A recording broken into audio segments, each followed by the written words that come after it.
Experts analyze this 1857 image. Zooming in on one of the slaves reveals a horrific detail. Dr. Rachel Morrison carefully removed the photograph from its protective sleeve at the Virginia Historical Archive in Richmond. The image, donated by the estate of a deceased plantation owner's descendant, showed 11 men standing outside a brick forge building.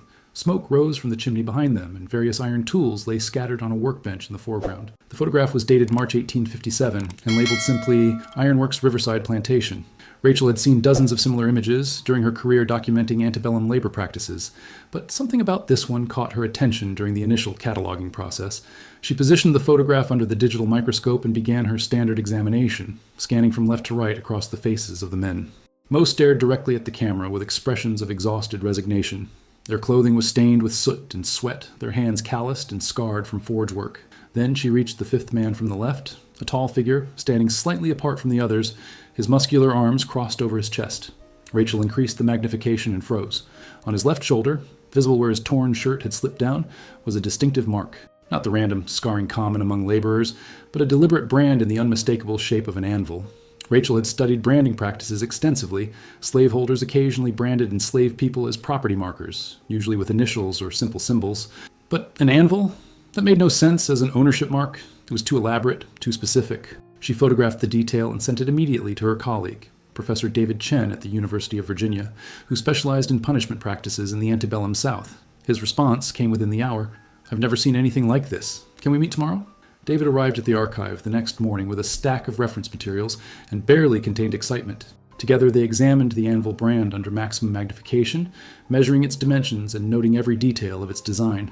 Branding as punishment was common, David explained, spreading out historical documents on the work table, but usually with simple marks, crosses, letters, numbers. This is different.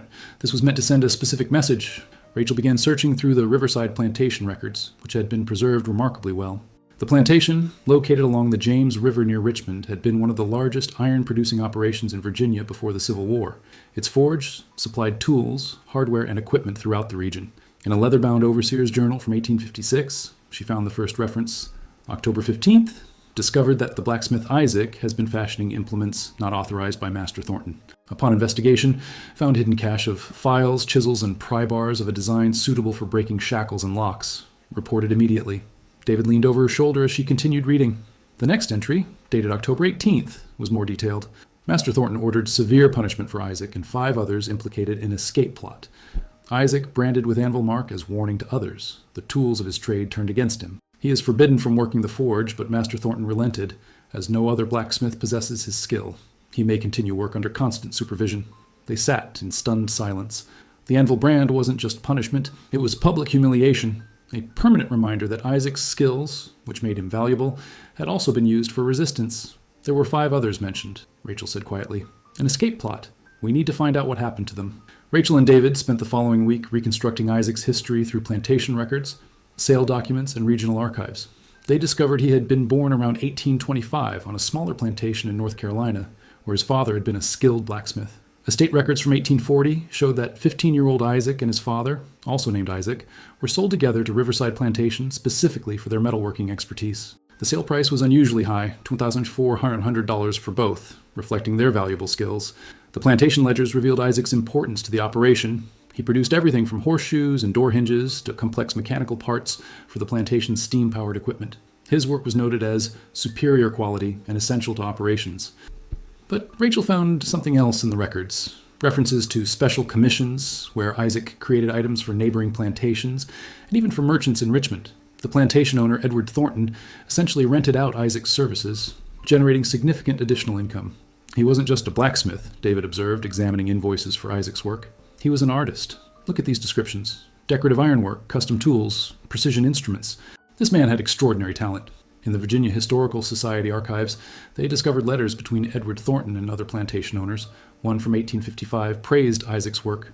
"The gate Isaac fashioned for my Richmond residence is the finest ironwork I have seen. Several neighbors have inquired about commissioning similar pieces. Your blacksmith is truly remarkable." The irony was painful. Isaac's exceptional skills made him valuable property. Yet those same skills had enabled him to help others seek freedom. The tools he was punished for creating, files to cut through chains, chisels to break locks, pry bars to open doors, required the exact expertise his enslavers valued so highly. Rachel found Isaac's father's death recorded in 1854. Isaac Sr., blacksmith, age approximately 54, died of pneumonia. Significant loss to operations. After his father's death, Isaac had become the sole master blacksmith at Riverside. And apparently, he had used that position to forge more than just plantation tools. To understand the escape plot that led to Isaac's branding, Rachel and David expanded their research to Underground Railroad historians and contemporary newspaper accounts from 1856. They discovered that fall of 1856 had seen an unusual surge in escape attempts across Virginia. Richmond newspapers from October and November contained multiple notices for runaway enslaved people, offering rewards for their capture. Dr. Sarah Williams, a specialist in Underground Railroad networks, joined the investigation after Rachel contacted her. Sarah brought documentation of a sophisticated escape route that ran from Richmond through the Appalachian Mountains into Pennsylvania. There were way stations every 15 to 20 miles, Sarah explained, spreading a hand-drawn map across the archive table. Safe houses, hidden caves, friendly churches. But the most dangerous part was always the beginning, getting away from the plantation with enough head start to reach the first station. She pointed to entries in her database. In September and October 1856, at least 17 people successfully escaped from plantations within a 30-mile radius of Richmond. That's an unusually high concentration. It suggests organization and planning, not individual spontaneous attempts. David found the connection in Thornton's correspondence. A letter dated October 12, 1856, to a neighboring planter read, "I have discovered a conspiracy among several of my workers. They possessed tools clearly designed for breaking restraints and breaching locked doors. I suspect similar plots may exist on nearby properties. Recommend immediate inspection of all smithies and workshops." The next day's entry in the Overseer's Journal revealed the scope. Master Thornton ordered search of all slave quarters, found items of concern in 6 cabins. Isaac's forge examined, discovered hidden compartment beneath floor containing finished implements and metal stock prepared for fashioning more. 5 men implicated: Isaac, Daniel, Joseph, Marcus, and Thomas, all severely punished. Isaac branded. Rachel found the fate of the other 4 men in sale records from November 1856. All had been sold to different buyers, deliberately separated and sent to distant locations as punishment and to break up the conspiracy. But Isaac remained at Riverside. His skills were too valuable. Edward Thornton couldn't afford to lose his master blacksmith. As Rachel and David continued their research, they began finding unexpected references to anvil symbols and documents from other Virginia plantations during 1857 and 1858. The first appeared in an overseer's report from a tobacco plantation 40 miles west of Richmond. Discovered crude anvil symbol scratched into barn wall. Workers claim ignorance of its meaning. Ordered it removed and warned against secret markings. Or another reference came from a cotton plantation near Petersburg. Blacksmith apprentice found with anvil shape carved into leather belt. When questioned, claimed it was merely decorative. Confiscated and destroyed. Sarah, the Underground Railroad specialist, made a crucial observation. These references appear within a 100-mile radius of Riverside, and they all date from after Isaac's branding in October 1856. This isn't coincidence. The mark that was meant to shame him became something else. They found confirmation in an unexpected source, the diary of a Quaker schoolteacher named Abigail Foster, who secretly taught reading to free black individuals in Richmond. Her entry from June 1857 read, "A man came to evening class wearing a medallion with an anvil carved into wood. When I inquired about it, he said only, 'It reminds us that some chains can be broken.' I did not press further, understanding there are things better left unspoken. The pattern became clear. Isaac's punishment brand, meant to mark him as a failed rebel and warn others against resistance, had instead become a symbol of defiance. People were recreating the anvil shape, carved, drawn, worn as jewelry, as a secret sign of solidarity and hope." David found a letter from a Methodist minister to church authorities in 1858, expressing concern about unauthorized symbols appearing among enslaved congregants. He described seeing crude images of blacksmith anvils scratched into prayer benches and carved into walking sticks, which the colored members claim represent honest labor, but which I suspect carry seditious meaning. The anvil had become code, a way for those seeking freedom to identify allies, mark safe locations, and communicate resistance without words. And it had started with Isaac's brand, the mark of his punishment transformed into an emblem of courage. The most difficult question remained, after being branded, supervised constantly, and publicly humiliated, could Isaac have continued helping escape attempts? The official records suggested not, but Rachel suspected there was more to the story. She found a clue in Riverside's financial ledgers. Throughout 1857 and 1858, the forge continued producing large quantities of tools and hardware. But the inventory records showed inconsistencies, slight variations, between iron stock purchased and finished items accounted for. "Look at these numbers," Rachel showed David. In March 1857, Thornton purchased 300 pounds of iron bar stock. The finished inventory that month shows tools accounting for approximately 270 pounds. Where did the other 30 pounds go? The pattern repeated month after month. small discrepancies that individually seemed insignificant but collectively represented substantial amounts of missing material. Missing iron that could have been fashioned into escape tools. They discovered that Isaac's constant supervision wasn't actually constant. The overseer's journals showed that the forge supervisor, a white craftsman named Robert Hayes, frequently left Isaac to work independently, especially on complex projects requiring uninterrupted concentration. More tellingly, Hayes's personal correspondence revealed his attitude toward Isaac. In a letter to his brother in 1857, Hayes wrote, "I supervise the blacksmith Isaac, though, truth be told, his skill far exceeds my own. Master Thornton insists I watch him constantly, but the man works with such precision that I often leave him to his craft. He has given no trouble since his punishment." Rachel found something else. Beginning in early 1857, there was a notable increase in damaged or defective tools being discarded from the forge. The records listed broken files, cracked chisels, and bent pry bars being thrown into the scrap pile for eventual remelting. He was making them look broken, David said, sudden understanding dawning. Creating tools, then deliberately damaging them just enough that they'd be discarded, but not so damaged they couldn't be repaired by someone with basic metalworking knowledge. Sarah confirmed that the Underground Railroad network often relied on such methods. Tools would be hidden in predetermined locations, hollow trees, loose foundation stones, buried caches. Someone would collect them later, repair the minor damage, and pass them along to those planning escape. Sarah brought new evidence to their next meeting. Testimony from formerly enslaved people collected by the Freedmen's Bureau after the Civil War. Buried in hundreds of pages of interviews, she had found 3 references to the Anvil Man, or the blacksmith who helped people find freedom. One interview, conducted in 1866 with a man named Solomon who had escaped from a Virginia plantation in 1858, was particularly revealing. There was a blacksmith at Riverside known among us. He had an anvil burned into his skin for helping people, but that didn't stop him. Tools would appear where they were needed, hidden near the roads we traveled, cached in the woods. We knew they came from him, even though we never met him. The anvil was his signature. Rachel tracked down every reference to Riverside Plantation and Underground Railroad documentation. They discovered that between 1857 and 1861, at least 23 people successfully escaped from plantations within Isaac's potential supply radius, a significantly higher success rate than comparable regions. More importantly, contemporary reports from slaveholders noted an unusual problem. People were escaping with sophisticated tools that suggested outside assistance.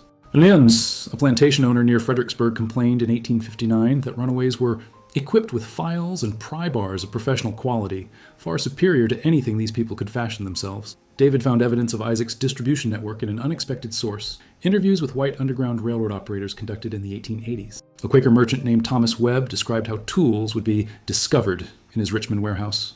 Items would appear in back corners behind legitimate inventory, files, small pry bars, thin metal shims. I understood their purpose and ensured they reached those traveling the Underground Road.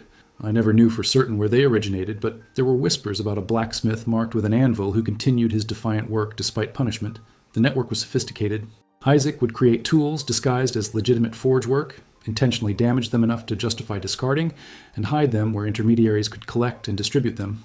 The anvil symbol marked cache locations, scratched into trees, carved into fence posts, drawn in dust at crossroads, guiding both those who placed tools and those who needed them. Rachel found documentation of at least 7 safe houses and way stations within 100 miles of Riverside that used anvil symbols to identify themselves to travelers on the Underground Railroad between 1857 and 1861. The system functioned successfully until late 1860, when Robert Hayes, the forge supervisor, finally noticed the discrepancies. His journal entry from November 15 through 1860 revealed his discovery.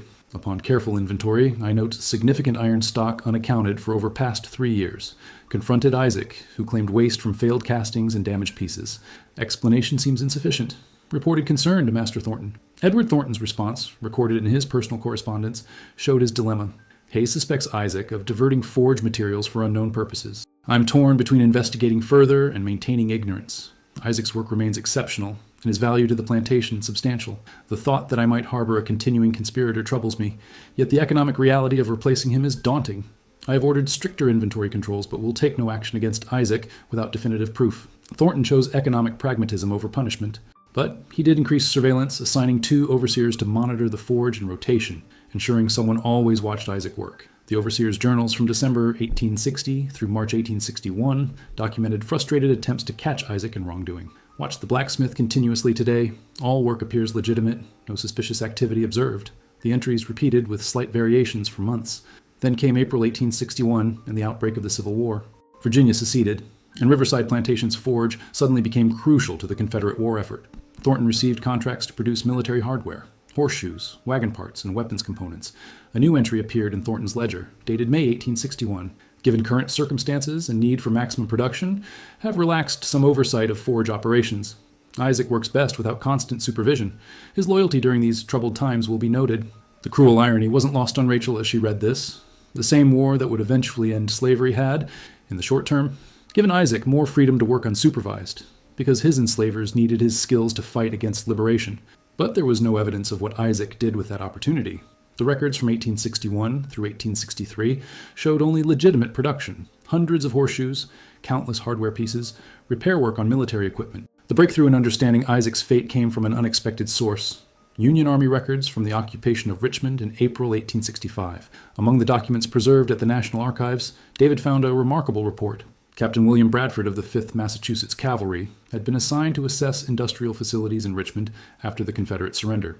His report dated April 15, 1865, included this passage. Visited the ironworks at Riverside Plantation, found largely intact. The enslaved blacksmith operating the forge, a man of approximately 40 years, bearing an anvil-shaped brand on his shoulder, demonstrated remarkable skill and knowledge of metallurgy. When informed of his freedom, he requested permission to continue operating the forge under Army authority. The report continued. This blacksmith, who identifies himself as Isaac, expressed desire to produce tools for freed people establishing independent lives. He claims knowledge of what tools are most necessary for those beginning anew. Given the urgent need for such items and his evident capability, I have authorized him to continue operations, now as paid employee rather than enslaved laborer. Rachel found additional Union Army correspondence referencing Isaac. In May 1865, a Freedmen's Bureau agent wrote, "The blacksmith Isaac at Riverside produces excellent tools, which we distribute to formerly enslaved families establishing farms and businesses. He works with unusual dedication and frequently donates items beyond his commissioned pieces. When asked about his generosity, he states only that he understands what freedom requires." Most significantly, they discovered that Isaac had testified before a Union Army commission investigating Confederate activities in June 1865. The transcript of his testimony revealed his story in his own words for the first time. "I was punished in 1856 for making tools to help 5 men attempt escape. They did not succeed. 4 were sold away. I never learned their fate. After my branding, I was told I had betrayed my master's trust. But I knew I had honored a higher trust to help those seeking freedom. I continued that work in secret for years. I could not save everyone, but I saved some. The mark they burned into my skin to shame me became my purpose. Every time I saw it, I remembered why I risked everything." The testimony continued, describing the network of cache locations, the system of symbols, and the careful coordination with Underground Railroad operators. Rachel organized an exhibition at the Virginia Museum of History titled Tools of Freedom, Isaac's Story of Resistance and Skill. The 1857 forge photograph became the centerpiece, with Isaac's anvil brand digitally enlarged and displayed prominently. The exhibition included reproductions of the tools Isaac had created, not just the legitimate forge work, but examples of the files, pry bars, and chisels that had aided escape attempts. Museum metalworkers had recreated these items based on descriptions in historical documents, demonstrating the skill required to produce such precise instruments. Most powerfully, the exhibition traced the anvil symbols spread across Virginia and beyond. Maps showed where anvil markings had been documented between 1857 and 1865, creating a constellation of resistance that radiated from Riverside Plantation. Each mark represented someone inspired by Isaac's defiance, someone who refused to let punishment become the end of hope. The research team discovered that Isaac had continued operating the Riverside Forge until 1870, producing tools for formerly enslaved families throughout Virginia. Census records showed him living in Richmond in 1870, listed as Isaac Freeman, blacksmith, age 45, literate. He had learned to read and write in freedom. They found his death record from 1889. Isaac Freeman, respected blacksmith and member of the community, died of natural causes at age 64. His obituary in a black-owned Richmond newspaper noted, "Mr. Freeman carried the marks of his enslaved past but transformed them into symbols of hope. He spent his free years ensuring others had the tools they needed to build new lives." Most remarkably, Rachel's research uncovered that Isaac had trained 17 apprentices between 1865 and 1889, passing his skills to a new generation of free black blacksmiths across Virginia. Several had gone on to establish successful businesses, and their work had been documented in regional archives. The exhibition attracted descendants of people Isaac had helped. One elderly man, James Patterson, brought a small anvil-shaped pendant that had belonged to his great-grandfather, who had escaped from Virginia in 1858. "Family story says the anvil meant there was help along the way," James explained quietly. "We never knew where it came from until now." For Rachel, the project had revealed something profound about resistance and resilience. Isaac's punishment, the brand burned into his skin, had been meant to destroy him, to mark him permanently as someone who had failed and been defeated. Instead, he had transformed that mark into a symbol of continuous resistance, a reminder that one person's skill and courage could create networks of hope. The photograph that initially showed just a group of forge workers now represented something far more significant. Evidence that even under the most brutal oppression, creativity, skill, and determination could forge tools for freedom, both literal and symbolic. Isaac's anvil brand, meant to end his resistance, had instead become its enduring emblem.